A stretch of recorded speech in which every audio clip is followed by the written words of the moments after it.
কাসাই বলছে, দেখ ঝাঁপি, দাদা ভাই তোর সাথে খাবার ভাগ করে নিল।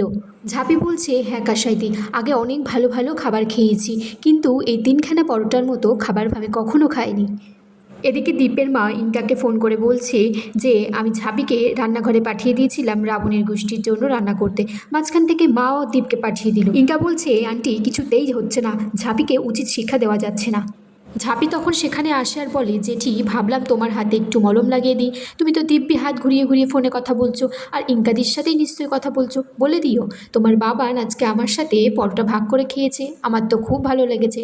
এদিকে ঝাঁপি 200 বোতল আচার বিক্রি করে ফেলেছে।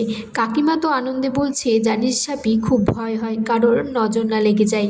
তখন সেখানে গুন্ডারা আসে আর বলে, সবাই 50 টাকা করে দে, কিন্তু ভিখারিগুলো বলে, আগে তোমরা আমাদেরকে মন্দিরে বসিয়ে সেখান থেকে পয়সার ভাগ নিতে, কিন্তু আজ তো আমরা সে কাজ করি না, আজকে আমরা খেটে খাই, তাই আমরা পয়সার ভাগ দেব না।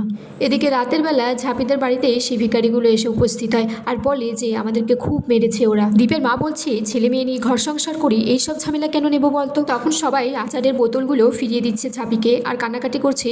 তখন ঝাঁপি বলছে, কেঁদো না কাকু, তোমরা আমার লক্ষ্মী, আর এই লক্ষ্মীর মাথা আমি হেঁট হতে দেবো না। একবার যখন কথা দিয়েছি আমি তোমাদের নতুন জীবন দেব, তো আমি হার মানবো না। ঘরে বটি ঝাঁটা যা যা ছিল ঝাঁপি সেগুলো নিয়ে গুন্ডাদের সাথে লড়তে গেলে একটা গুন্ডা তাকে বন্দুক দিয়ে মারতে চায়, তখন সেখানে দীপ এসে ঝাঁপিকে বাঁচায়।